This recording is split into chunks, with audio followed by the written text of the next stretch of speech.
Josh, what brought you in today? It sounded kind of urgent. My sister said she's going to kick me out, or that she might kick me out. And I don't know what I'm going to do.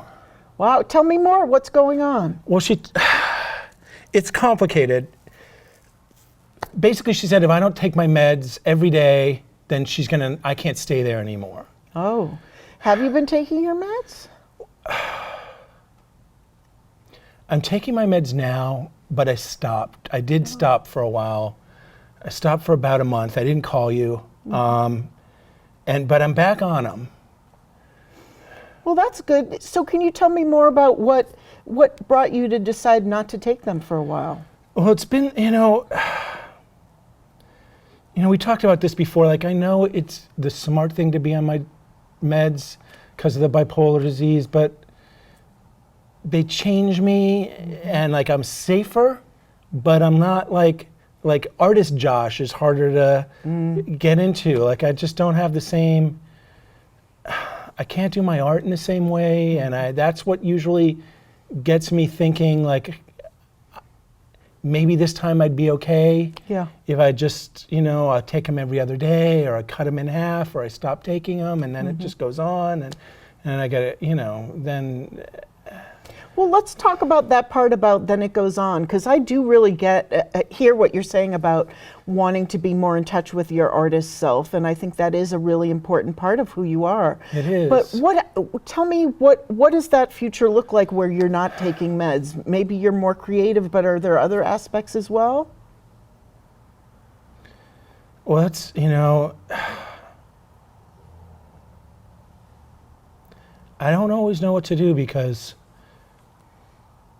I can not take my meds, do my art, and I do know where that's going to send me, and that's back to the hospital usually. And I can stick to my plan and just figure out how to do art in a different way that's not the same.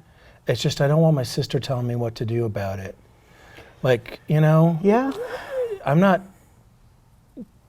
telling her what to do for her whatever. Right. I want her to trust that I am just doing my best, and it is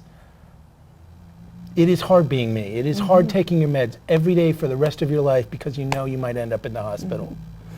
Well, so what you just said to me is really kind of powerful. Could you imagine saying that to her?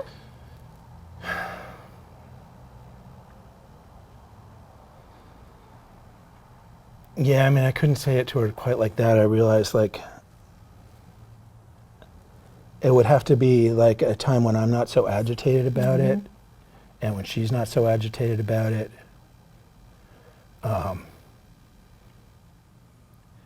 She has been there for me, Yeah. She is,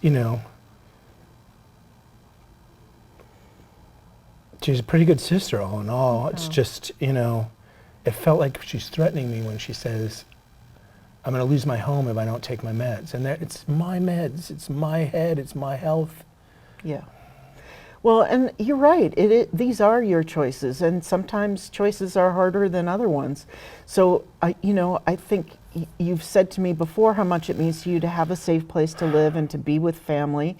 So that is a choice you've made in the past, and I think you have a right to always say what's the best for me right now. But I think it sounds like a good conversation that's not in the heat of the moment might really be rewarding. I think that's still the choice I would make, but I just don't want this expectation that I'm going to be perfect, and if I ever slip, ever in my life, that she's kicking me out. Right. Like, that doesn't feel healthy for me either.